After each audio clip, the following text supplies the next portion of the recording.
देखो दोस्तों, आज हम ABFRL का स्टॉक एनालिसिस करने वाले हैं। और इस स्टॉक में हम 2023 अप्रैल से ये स्टॉक को एनालिस करने वाले हैं। तो मैंने यहाँ पे ट्रेंड लाइन खींच दी है और दोनों भी ट्रेंड लाइन लिए। उसका सपोर्ट और रेजिस्टेंस दोनों भी आपको बताया। जो ऊपर की जो ट्रेंड लाइन है, ये जो ट्रेंड लाइन है वो रेजिस्टेंस है और ये सपोर्ट है।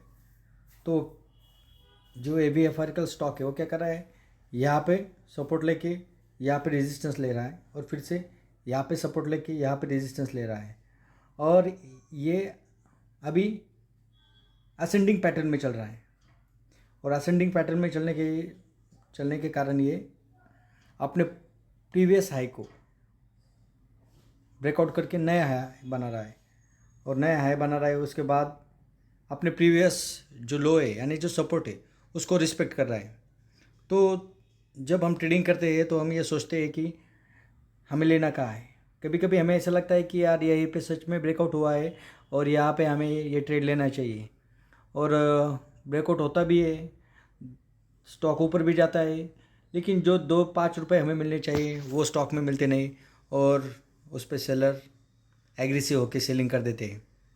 तो बायर है तो हमें बायर के साथ ही जाना है और सेलर है तो हमें सेलर के साथ ही जाना है। तो अब हम देखेंगे कि अभी डेली में ये क्या कर रहा है। तो अब डेली एनालिसिस के लिए हमें उसके पहले सपोर्ट और रेजिस्टेंस दोनों भी ढूंढने पड़ते हैं कि हम डेली में अगर एक ही दिन हमें इंट्राडे में उसको ट्रेड कर रहे हैं या स्विंग ट्रेड कर रहे हैं तो हमें स्विंग ट्रेड में किस तरह की पोजीशन बनानी चाहिए या डेली ट्रेड में उसे किस तरह से हमें ट्रेड करना चाहिए। तो अब ये आज जो ट्रेड है वो 334 तक गया और उसके बाद सेलर ने उसको सेलिंग की उसमें, और बायर ने भी अपना जोश दिखाया। दोनों ने बराबर जोश दिखा के उसको 330 तक क्लोज किया है। तो आपको पता है ये ऐसी जो कैंडल होती है वो ज़्यादातर बेरिश कैंडल में और बुलिश कैंडल में दोनों में आती है। अगर ये टॉप पे बने तो उसे सेलिंग के लिए यूज़ करते, और बॉटम पे बनी तो इसे बायर बाइंग के लिए यूज़ करते। लेकिन बीच में बनी तो हमें इस कैंडल के ऊपर जब तक सेलर को बायर भगाते नहीं तब तक हमें एंट्री नहीं लेनी है। तो ABFRL के लिए हमें वही सोच रहे हैं कि ABFRL में हमें अगर नई पोजीशन बनानी है तो हमें 334 के बाद ही उसमें सोचना पड़ेगा और अगला टारगेट 350 तक करेगा। देखो दोस्तों, अब मैं बता सकता हूँ कि 335, लेकिन वो रेजिस्टेंस लेके ही जा सकता है। फर्स्ट टारगेट उसका 334 से लेके 339 या 339 के अबव निकल सकता है, और उसके बाद उसका सेकंड टारगेट 350 के पास जा सकता है।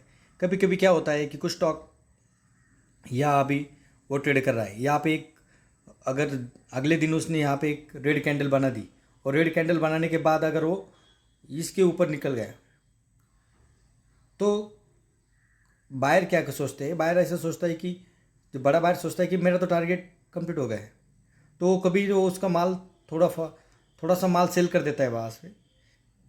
तो हमें भी लगता है वो वहाँ पे ज़्यादा सेलिंग हुई है, इसके कारण हम कभी कभी निकल जाते हैं। और कभी कभी ऐसा होता है कि बायर वहाँ ज़्यादा से ज़्यादा सेल करने की सोचता है। अगर बायर या नीचे से ही बना हुआ है, अगर उसको लगता है कि ये स्टॉक यहाँ तक, तो हम क्या होता है उस स्टॉक में फंस जाते हैं और फंसने के बाद हमें निकलने का भी चांस नहीं मिलता। और कल सोचते हैं हम यार कल निकल जाएंगे, लेकिन क्या होता है और सेलिंग प्रेशर हावी हो जाता है और हम उसके सपोर्ट तक जाके उसके पहले ही सेल कर देते, सपोर्ट का भी इंतज़ार नहीं करते।